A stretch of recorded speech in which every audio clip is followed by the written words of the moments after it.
Chairman, I'm checking on the remaining board members.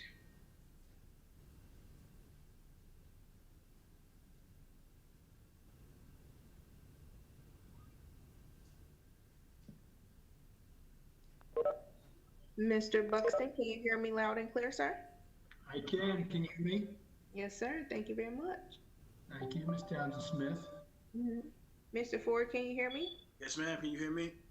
Got you loud and clear.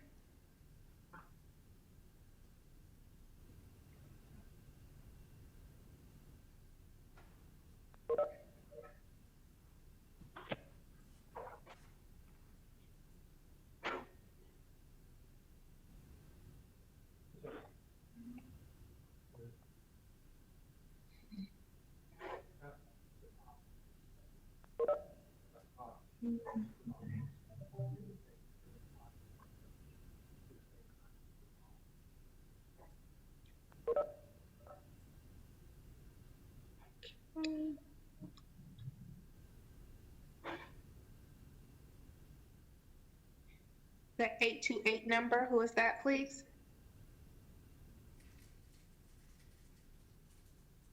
It's Donna. How you doing, Dr. Tipton Rogers? I am well. How about you?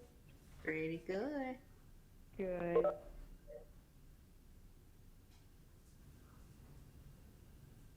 We're one away from the quorum, Chairman. Yeah, that's fair.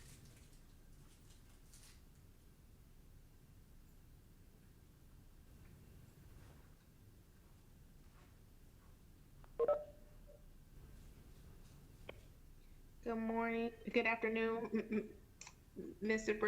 Bristol Smith. How you doing? I am doing great. Great to hear your voice. Yours too, sir. Treasurer's here. How you doing, Treasurer Falwell? Good. How you doing, Ms. Chemnitz? I'm good. Thank you. Chairman, we have a quorum. Very good. Let me know when we're ready.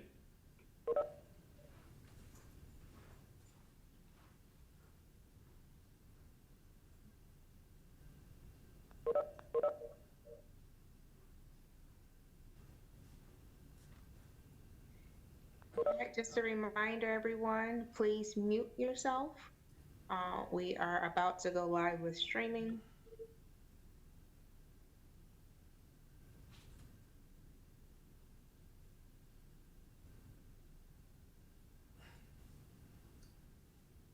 Chairman, we're now clear.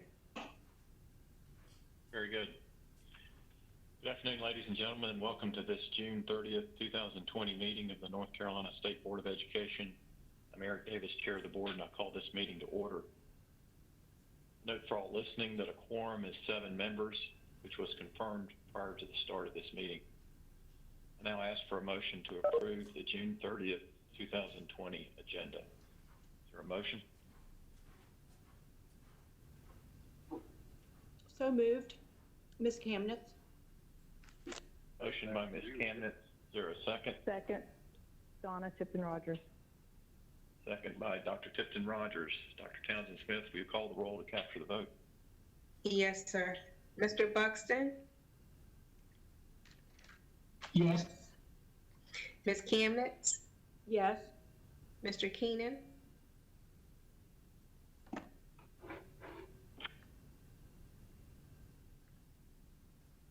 Mr. Keenan?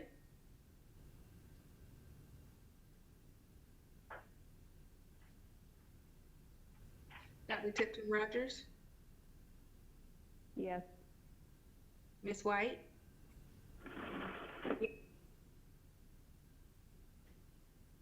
That was a yes, Ms. White? Yes, it was. Thank you. Mr. Ford? Yes. Treasurer Falwell? Yes. Vice Chair Duncan? Yes. Chair Davis? Yes. It's unanimous. Thank you. We have an agenda. Board members are reminded that it's our duty to avoid conflicts of interest and the appearance of conflicts of interest as we handle the work of this board. Does any member of the board know of any conflict of interest or any appearance of conflict with respect to any matters coming before us at this meeting? If so, please state them for the record, and if during the course of the meeting you become aware of an actual or apparent conflict of interest, please bring the matter to the attention of the chair. It will then be your duty to abstain from participating in discussion on the matter and from voting on the matter. Mr. Chairman, Mr. Buxton, I'd request to be recused from BizOp 1.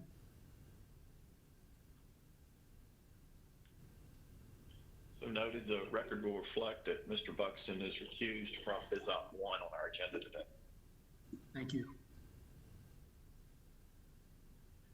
On June 11th, the State Board adopted the Department of Public Instruction's Lighting Our Way Forward School Reopening Plan, which is based on the health and safety guidance from the North Carolina Department of Health and Human Services.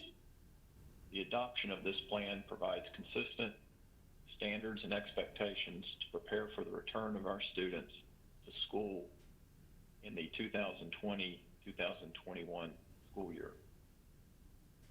Following that adoption, DPI facilitated several meetings to answer questions from superintendents, principals, charter leaders, and other stakeholders as the work continues to develop well-designed plans to reopen schools under the three scenarios: A, which has minimal social distancing; B, which has moderate social distancing; and C, which is entirely remote learning. We expect Governor Cooper, in consultation with the HHS, this board, and the superintendent, to announce tomorrow which plan schools will open under. In advising the governor and in our own decisions, the health and safety of our students, teachers, and all staff, along with our determination to advance our students' education by returning to school with the utmost urgency, continue to drive and inform our judgments. I note for the record that at this meeting, the board will take a roll call vote on all items requiring action on the agenda. We'll now proceed directly to our committee work and begin with the Business Operations Committee. I recognize Vice Chair Duncan, Chair of the Business Operations Committee. Thank you, Chair Davis. Along with Todd Chastain, my colleague and friend, we lead the Business Operations Committee, and we have 3 items today. The first one is an action on first reading item, BizOp 1, which is approval of contracts over $500,000. There are 2 contracts that are before us today. The first one is the contract with the Friday Institute, which is specifically with respect to technology infrastructure for public schools. It is, I believe everyone has received the materials that sets out what the information, what is to be done under this contract, which develops and implements strategies for maximizing the value of the state's E-rate filing and allocation of state funding.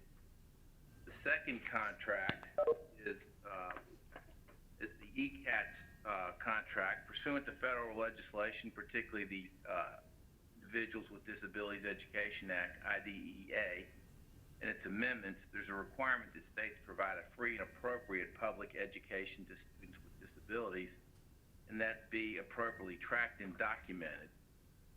With the service that our state has used is the ECATS service pursuant to meeting the needs of the federal legislation.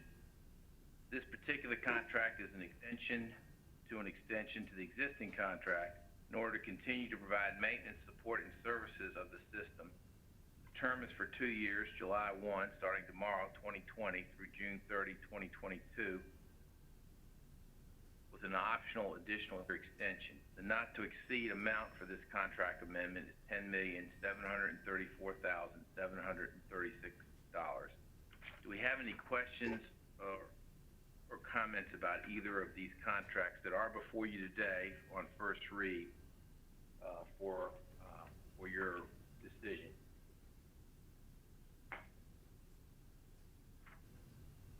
Not seeing or hearing any, let's go on into BizOp 2.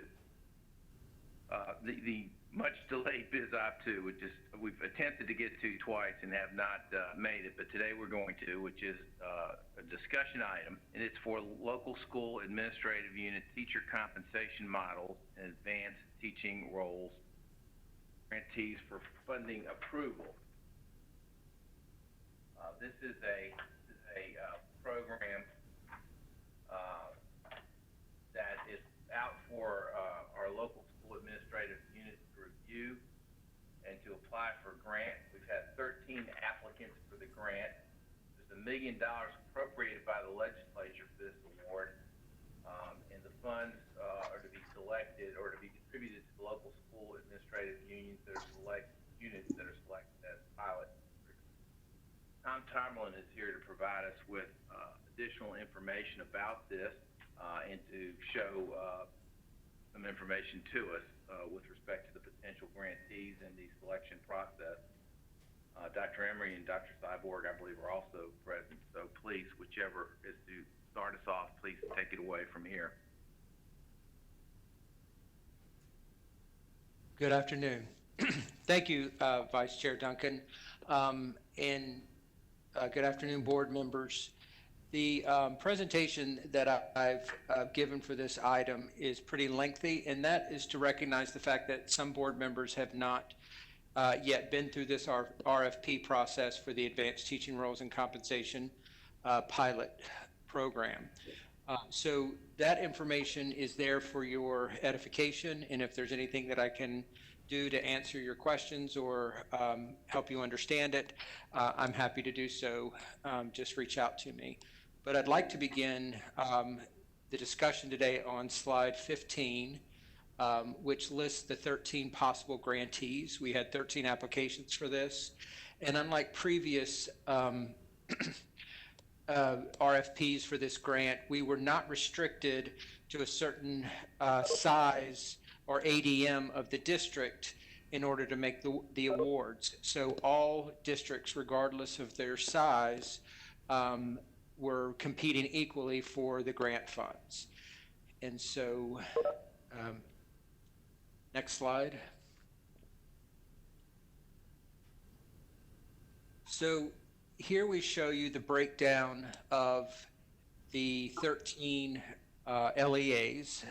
We've masked their names, but these 13 LEAs were evaluated by a group of outside reviewers, and some internal DPI folks, and on the rubric that is included in this presentation. And the top 4 districts are highlighted there in terms of their scores on the different elements of the rubric. So from that, we need to determine what do we have available for funding for these districts. And you can see here the district's total budgets are indicated. This is over the 3 years of the grant, so that's a total of $3 million. And then we have the annual installments in the 3rd column there. And you can see from this that in order to fund all 4 of those, or all 4, if we fund all 4 of those, we will exceed the amount of appropriations by about $500,000 over the life of the grant.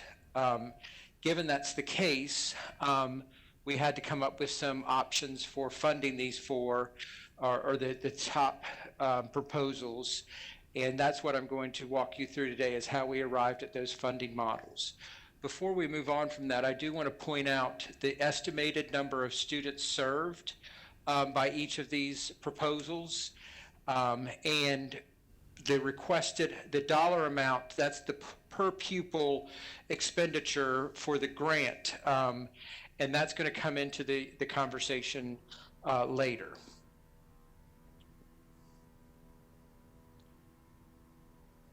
So the first option that we cover, option A, is a simple flat rate reduction across all 4 of the proposals. So we realized that we could fund all 4 of them at 85.1%. And in the second column, you see that that's the funding adjustment by that percentage. So we would deduct that from each of their proposed budgets and convert that to the adjusted yearly funding for those districts. And that does get us under the $1 million wire.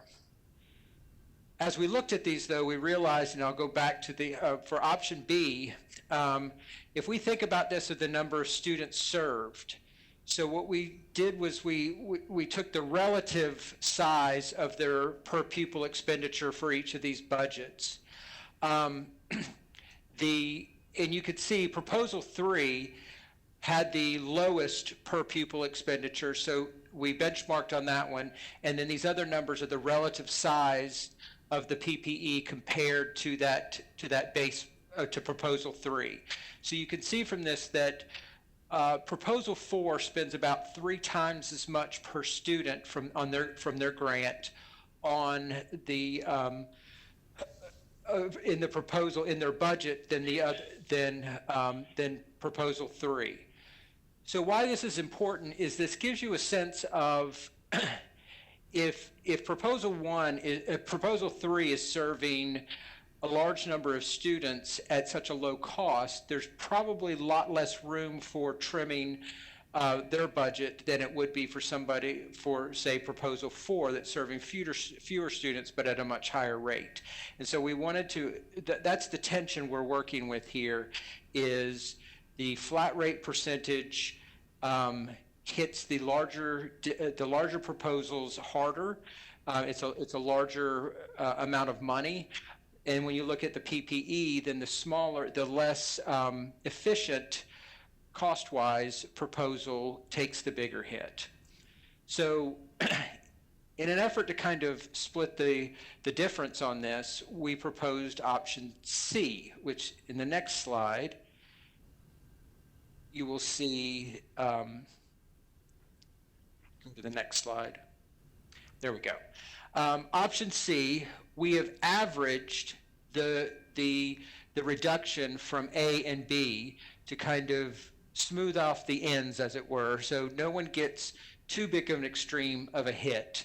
But it's a little more fair. It recognizes the efficiency of some models versus the size of other models. And so in that one, you can see the percentage that would wind up being reduced from their proposals. The overall reduction is a little lower than either A or B. And then the last option we presented was,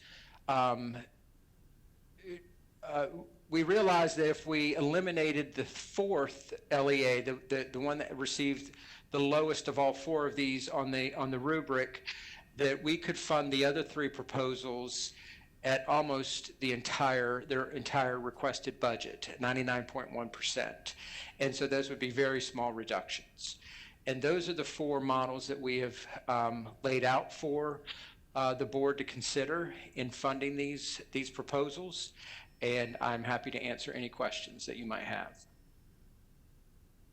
Are there questions or comments?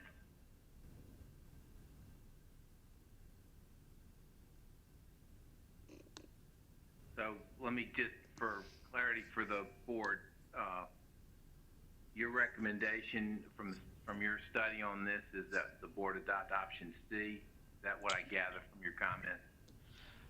I think if our intent is to fund as many proposals as we can, I think option C would be the preferable. It kind of softens in A or B, either the bigger funded positions that serve more students would be harder hit, and in option B, of course, the more expensive program relative to the number of students served would take a huge hit. This kind of softens the blow on both sides.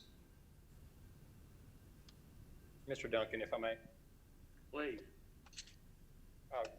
Mr. Tomberlin, specific to the 4 school systems that were highest ranking in the rubric, was consideration given to the economic tier rankings of those districts, and was a model considered that might offer tiered funding similar to the model that was applied to the cooperative innovative high schools, where supplemental funding for tier 1 schools is at a higher rate than supplemental funding for tier 3 schools.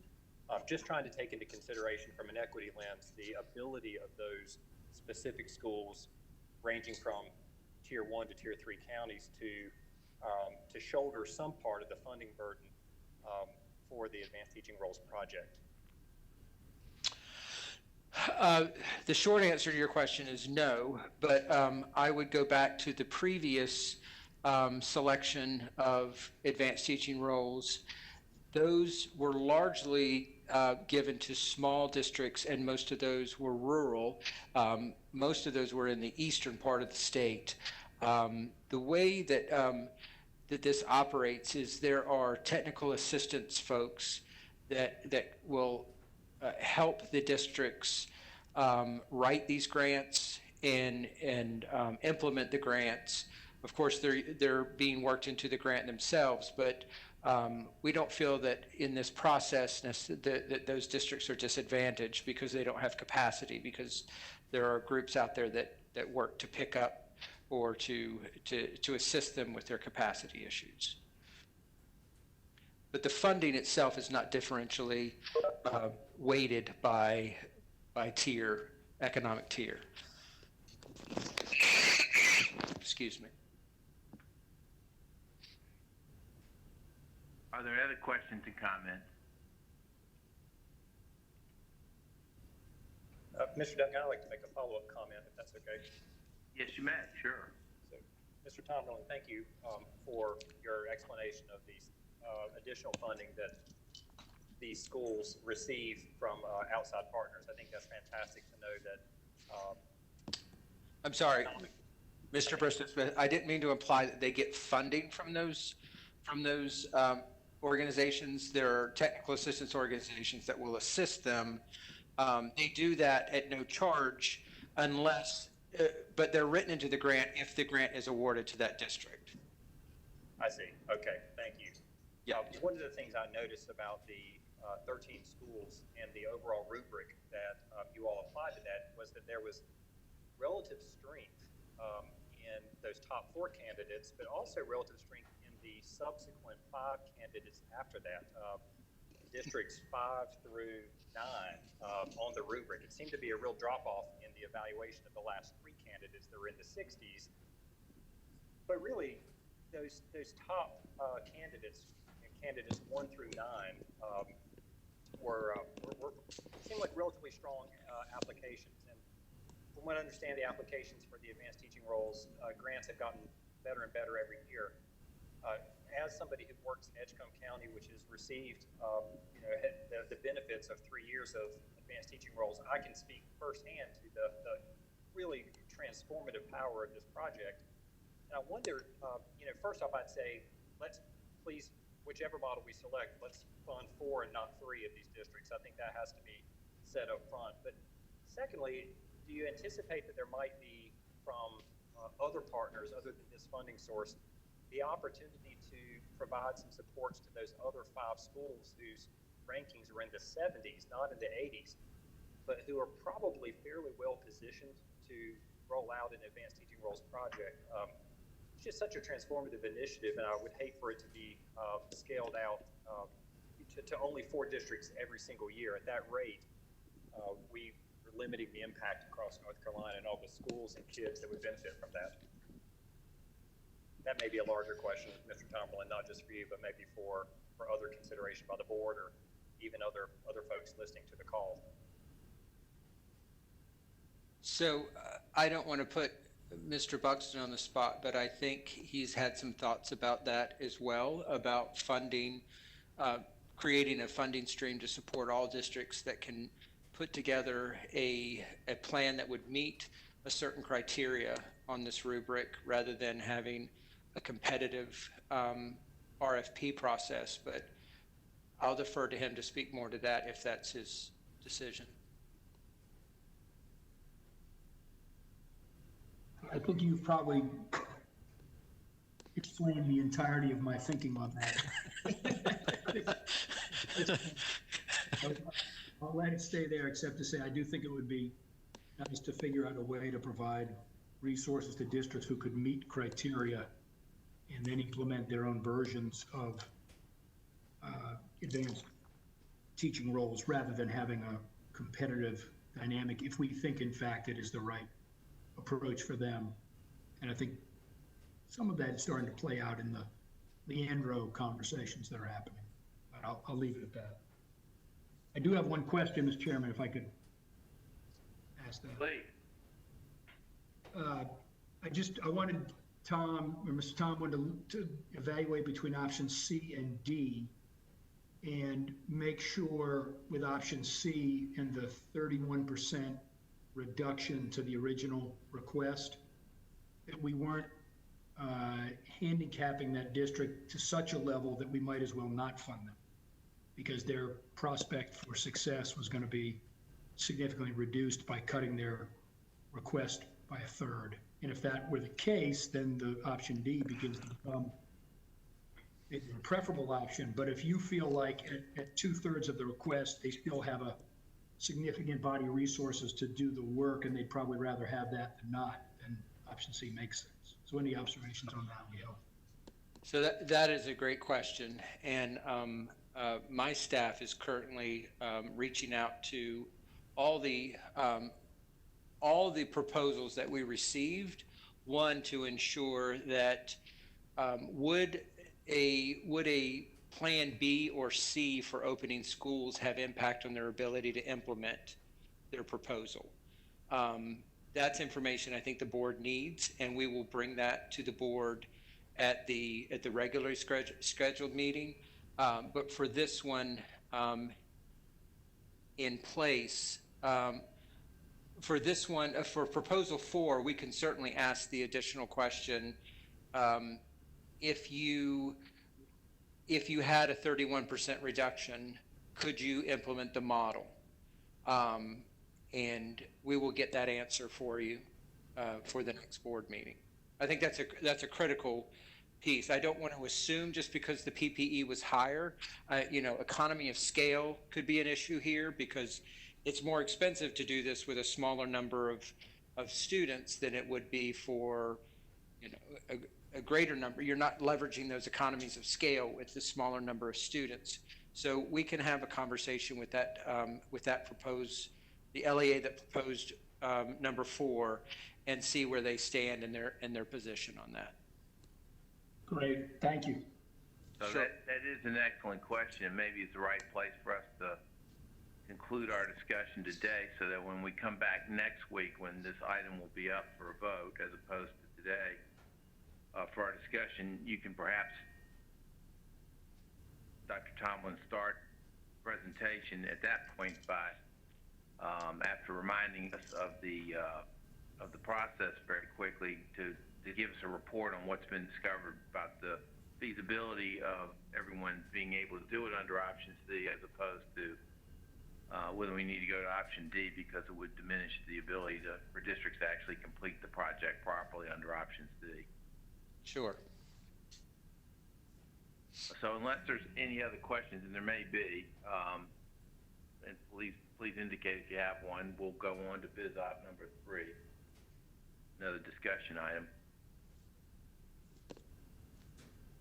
All right, Dr. Tomlin, thank you for that report. Biz op 3 is the 2020-21 K-3 reading diagnostic, and we have it up for discussion today with the intent with every good intention, try to make a decision at our meeting next week. I'm not sure who's going to start with the presentation in terms of where we are. So let me ask, if I could, is it Superintendent Johnson, Dr. Stegall, who will start this discussion about where we are? I will. It looks like I'm listed on the materials. Yeah. It looks like on the materials that were posted last night by the State Board office, it looks like you have in front of you the memo summarizing where we are since a week ago. And you also have the draft policy and the draft list of approved vendors that goes with that policy that were sent to the board a few weeks ago. The one thing that was with that draft policy and draft list that was sent to the board that is not posted is the budget for Read to Achieve. But just in summary, this is the plan that would allow local districts for the first time to be able to select the reading diagnostic tool that they prefer for their own district. And you can see the policy puts in place certain parameters.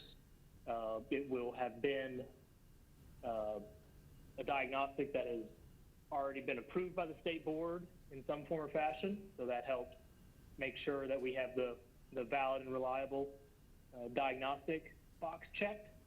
It also has to be an appropriate formative tool. That again is also part of the law. And then of course, part of the law is that it satisfies EVOS. So if you're looking at the draft chart that has all the diagnostics tools that have previously in some form or fashion, whether a state approved or a local approved alternative assessment, they're all listed, and you can go by column to see if they meet the certain criteria. And at the end, you have in italics the list of approved vendors. That would be options for local districts to choose from. Some of these should probably look very familiar to you. I'll just read them. iStation, iReady, Imagine Learning, MAP is NWEA, and Star Reading. And all the funds for Read to Achieve would be sent out to the districts, and they would be able to use those funds to contract for reading diagnostic, and whatever was remaining, they would be able to use for more reading supports, devices, reading instructors. It would be up to their local control decision. And so that's the plan that I'm proposing to the state board. All right, thank you. There have been some questions that have come up, so let me try to summarize them and perhaps get some assistance for the board in responding to some of the questions that have arisen. So the statute itself specifically requires that the K-3 reading assessments must yield data that can be used with EVOS, our Education Value Added Assessment System. That's necessary in order to analyze student data so we can identify root causes for difficulty with reading development. And also it's important to determine actions to address those issues. At this point, we don't have time to do a statewide procurement for a single vendor, which was the original plan when this effort was started last year, because of the reasons we're all well familiar with. So right now, the state board has to consider giving the LEAs the option to select a K-3 reading assessment from the list of approved vendors. Under the draft list of approved vendors, there's a lot of information about 14 vendors that are in the column, and there's proposal, I think, as the superintendent just said, that 5 vendors be approved. And those 5 are NWEA, Star Reading, iStation, iReady, and Imagine Reading under the recommendation. And I say that as background for the question, and whoever can provide information, it's based on what we know with respect to the listed vendors, or that's all 14. Can all of those 5 yield K-3 assessment data that can be used with EVOS to prevent us to measure reading growth in K-3 students this coming year? And are there any that are listed that are indicated they cannot meet it but can? In other words, can we get our arms around making sure we know which vendors as presently situated, based on information that's available to us or been otherwise submitted, that can meet that EVOS compliance aspect of the statute that is going to be important if we're going to develop comparable data using different vendors? Who is it that would be best situated to answer that question? I can answer that question. This is what you have in front of you is the most up-to-date information.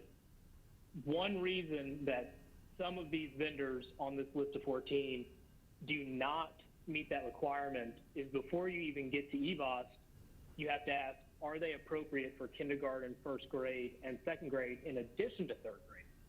And some of the answers for that are no. They're either not designed for kindergarten and first grade. Possibly they're only designed for third grade assessments because they're that alternative reading assessment. The second question is, are they formative? The answer for some of that is no. They might just be a single point in time assessment. So that is one hurdle that you'll see some of these 14 don't get beyond, because again, this has to be for kindergarten through third grade, formative and diagnostic. The second hurdle is EVOS, and the way that you plug into EVOS when you have more than one tool. When you have one tool, it's very easy because you got one tool for the entire state. And that is why previous leadership at DPI and the state board decided just to have one tool. Then there was the language in the statute or the budget from the General Assembly saying it would be just one tool. It's always just been one tool because it is more complicated to have more than one tool, but it is possible. And the way it's possible is through the column you see, the Lexile level. That's basically very high level. If you get different results from different types of tests, and they're putting out, their own language of some tests might have, hey, this student is on a letter scoring scale, or this student is on a number scoring scale. Those two tools don't talk to each other one-on-one, but if they can convert their own metric to a Lexile level, which is the industry standard for across the nation, then you actually have a comparison of apples to apples. And when you can put in the two checks, you've got kindergarten through third grade, formative and diagnostic, and you've got the Lexile level so it can plug into SAS, those are two of the big hurdles to get to the list of approved vendors. So this is the most up-to-date list that you have in front of you. Well, my understanding, thank you for that explanation on the Lexile scale. My understanding is the Lexile scale is certainly an important component of meeting this, but along with the Lexile scale, in order to assess, in this instance, 5 vendors that are suggested as approved vendors against each other, you have to use the results of those assessments, convert them to their equivalent Lexile score, and then use those Lexile scores to generate a single statewide measure of growth in K through 2 reading. My understanding of that is when you get to that place, you've got an additional issue that you've got to meet, which is EVOS has to be able to, and I do not profess to be an expert in this, that the assessment has to have sufficient stretch and scale to be used in the value-added model. And by that the data doesn't group unduly on a section of students that are perhaps succeeding the best, or a section of students that are not doing as well. And there's some question about whether all the vendors have done that are on the list of 5. And I guess the question is, have all 5 of those vendors met that portion of the necessary qualifications in order to meet the EVOS compliant scale? Well, thank you, Alan. Yes, thank you for claiming that you're not an expert in EVOS, but it definitely sounds like you've done a lot of homework in the past few days on this. Right now, you have 5 vendors that all can provide a Lexile level. We know from SAS that with the Lexile level, we can provide the required EVOS. There are 2 vendors that may not have worked with EVOS in the past like this, but they have Lexile levels. So anytime you do EVOS, no matter what the assessment is, you run the risk of potentially not being able to get that growth measure. For example, if you do a test in CTE and everybody scores 100 on the test, you're not going to get that difference. The difference here is that you're not dealing with a brand new tool that has no viability studies done in the state or across the nation. These are all tools that have been very well vetted, not just in our state, but in other states across the nation. And just because they may not have specifically worked with SAS in the past doesn't mean they can in the future. However, with that said, this is the State Board of Education's decision. This is your list. If the state board wants to further limit options to only tools that have worked with EVOS in the past, that is an option as well for the State Board of Education. And if you want to go more into the weeds, I know Tom Tomberlin can speak to EVOS more in the weeds than our high-level discussion. All right, well, maybe I should direct this question to Tom then. Is it possible for those that, I think you mentioned 3 of the vendors met this and 2 did not, of the 5. Is it possible for the 2 vendors who have not met this, of the 5, that is the EVOS compatibility and working with some form of statewide data, would they have, is there the ability for them to be able to provide data between now and next week for EVOS to evaluate and make a determination so that we can feel secure there is in fact a full EVOS compliance? Yes, Mr. Duncan. So Superintendent Johnson is correct that the Lexile conversion of those assessment scores will greatly facilitate our ability to include them in a model. But there is the issue of stretch and scale in those other assessments, and our unfamiliarity with them puts me in a position where I can't say we're confident that they will work. But that is a pretty easy analysis.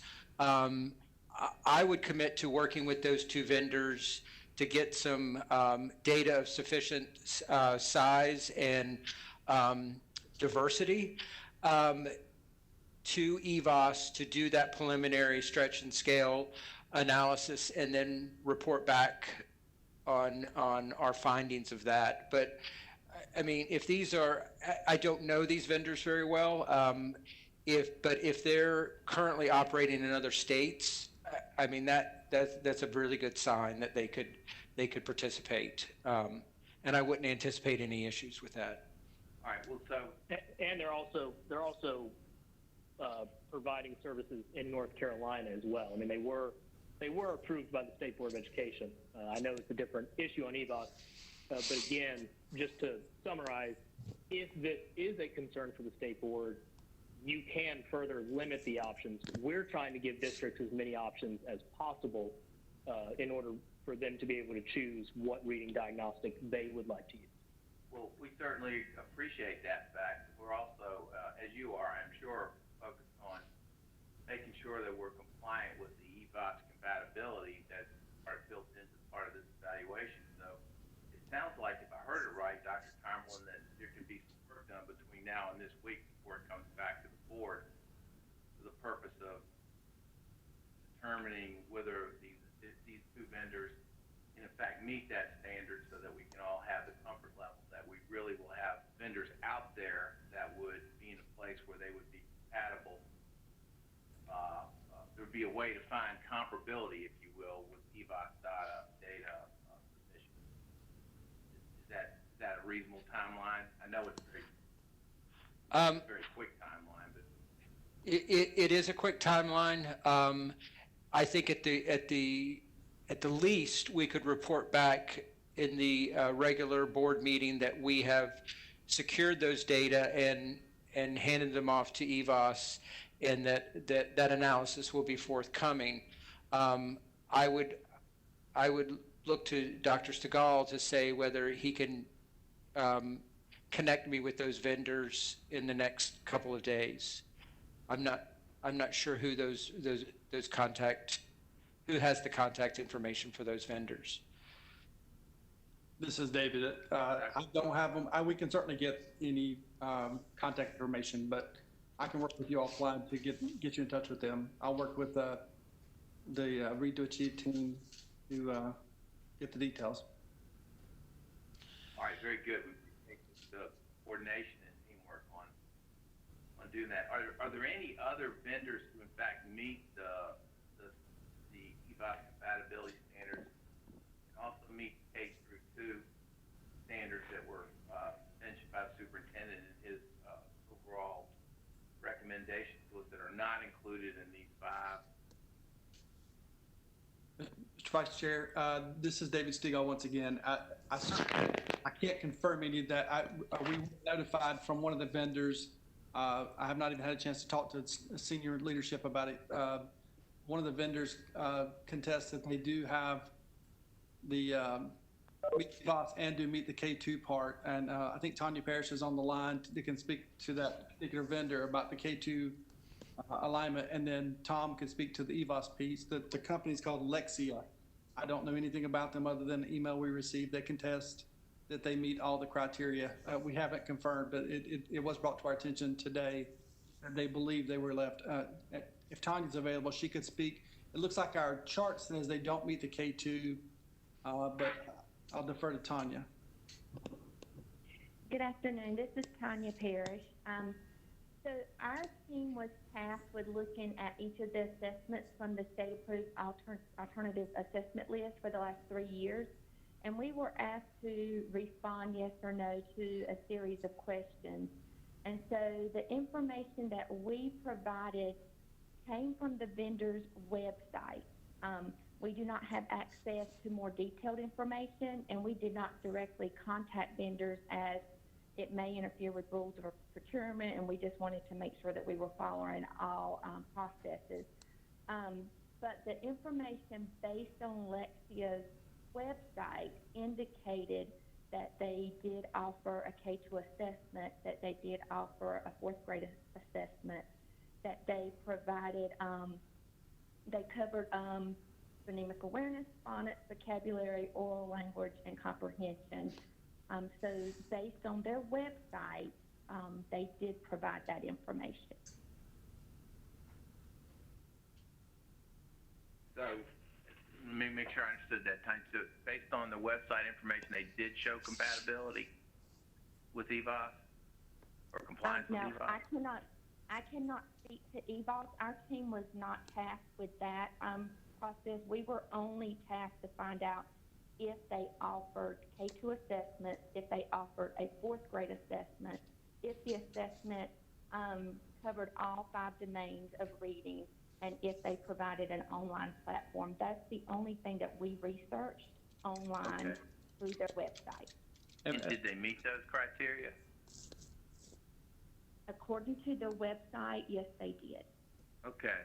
And So, yeah, so that's the I column. think you were about. Yeah, I was going to say that if we're looking at the chart, the third from the right column, which says appropriate formative diagnostic for K2, and it goes on to say a few things. For Lexia, the chart seems to say no, but what Tanya and her team are saying is that it is a yes. And then that passes on to Tom. Does Lexia satisfy EVOS compatibility? So Tom, could you speak to that, or do you know? I don't recall that particular assessment. I don't remember making any kind of determination about that, but that doesn't mean I didn't. I would have to review their data. I don't know that I've seen any data from them.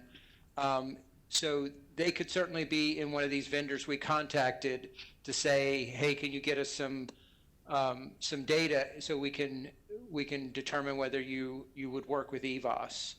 So Mr. Vice Chair, so what we're saying is at least Lexia at least needs us to, we need to at least determine if they meet all the criteria for the board to consider. So to do that, we would need to contact them about their EVOS data.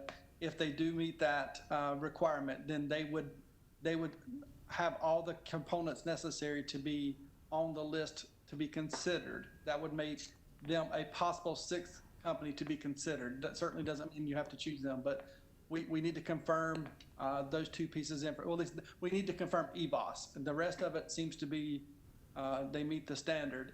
Once we confirm EVOS, it may add a 6th company to your list.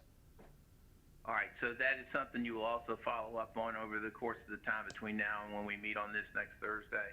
Yes, sir. Okay. Are there any others we need to weigh in on or have further looks at beyond what we've now talked about? Not that I'm aware of, sir. Okay. One thing that, and I think the board has some perhaps understanding of this, but I'm not certain. Obviously, we went through a year in which there was a dispute, if let's just call it over procurement between Amplify and iStation. Amplify had provided services in previous years in the state, Amplify is not on this list, I think it's important that there be some statement about why it would not be deemed to qualify on this list based on the review that's been undertaken. Can someone provide the technical explanation for that? Yeah, Mr. Duncan, I appreciate if we're going to do it again publicly. I know I've told the board this many, many times. Amplify has to do a Lexile level study for those grade K1. They have known about this for over a year. That's all they have to do. As soon as we have that, they also will be on this list as a list of approved vendors. Again, that Lexile level study is it's in board policy, or it's at least required by DPI through board policy. But more importantly, right now, when we're talking about the law, that's what we need for EVOS. And as soon as we get that from Amplify and it's validated, they will be on this list as well. All right, thank you. How will this be funded and paid for by each LAA and charter school, assuming we select from a list and there's these choices that go out next week?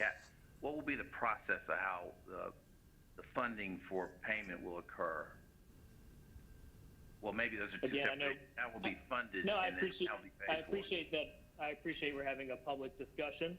It's important that this is all discussed publicly. I believe I hit on this in the memo that was sent out across the state.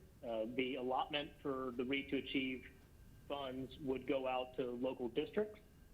They could then pull from that. They would need to procure their reading diagnostic tool, but after that, whatever money they have remaining in their Read to Achieve allotment, they could use to purchase devices or books, reading supplies, pay for reading instructors. They would be able to be pretty broad as long as it's for K-3 literacy. It's very similar to what we did last year, where we sent out the remainder of the Read to Achieve funds for districts to buy devices.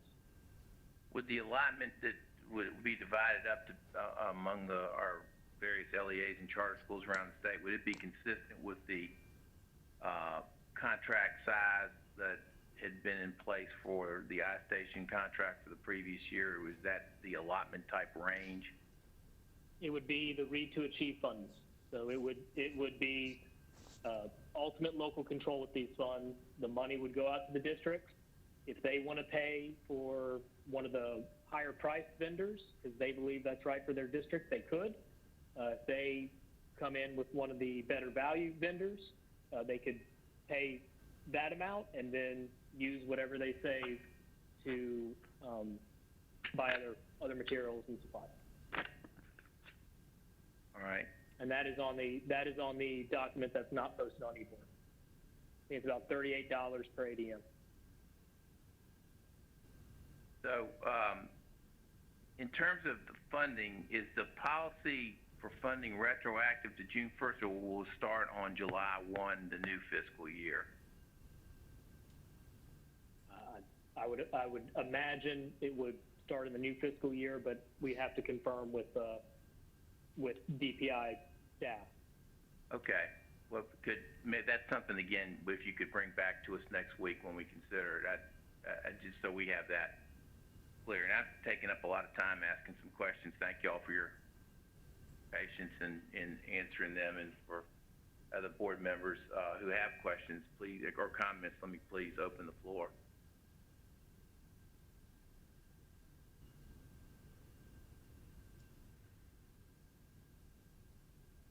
Not hearing any. We may have the items for today, and Mr. Chair, I would turn it back to you. Thank you, Mr. Duncan. In addition to your committee's work today, we look forward to receiving and acting on forthcoming policy recommendations for our state's reentry guidance and additional information on how the CARES Act has been implemented in future meetings.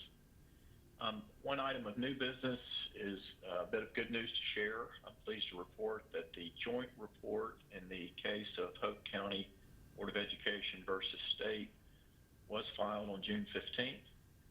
After it was filed, Judge Lee wrote to the parties and commended us on a, quote, well-reasoned and detailed joint report. The judge also mentioned that he'd spoken with representatives of West Ed and they concurred in his assessment. The actions and programs described in the joint report are a good start for this fiscal year, but there's a lot of work yet to be done. And specifically, we're committed to developing a comprehensive remedial plan by the end of the year. To my colleagues, we will continue to look to you for ideas and your advice as we work with the Governor and General Assembly to develop and implement a plan that will address the needs of our at-risk students and fulfill our duty to provide all students with the opportunity to a sound basic education. We'll now move to our voting item on our agenda, and I note for the record that Mr. Buxton has recused himself from BizOp 1. I now seek a motion to approve BizOp 1 as presented.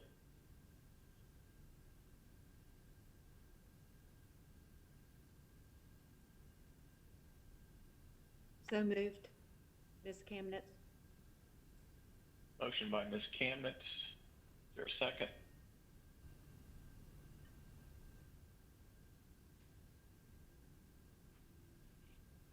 Second, Chastain. Second by Mr. Chastain. Any questions on this motion to approve BizOp 1?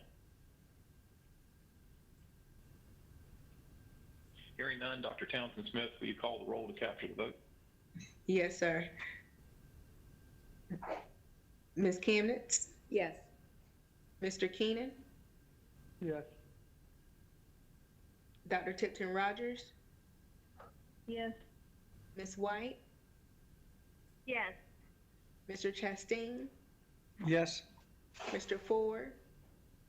Yes. Treasurer Falwell?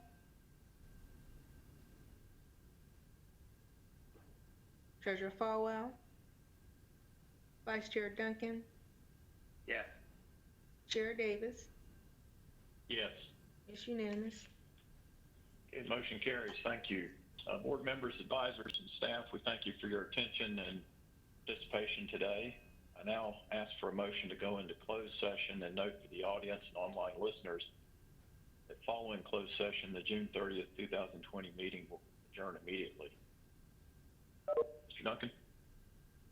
I move that we go into closed session to prevent the disclosure of privileged information under Rule 09 NCAC 06B.0103 of the North Carolina Department of Information Technology, which requires the State Board to maintain confidentiality of the information it receives from vendors until a contract or contracts are awarded, and to consult with our attorneys in order to preserve the attorney-client privilege between the attorney and the public body. Motion by Mr. Duncan. Is there a second? Second, Tipton Rogers.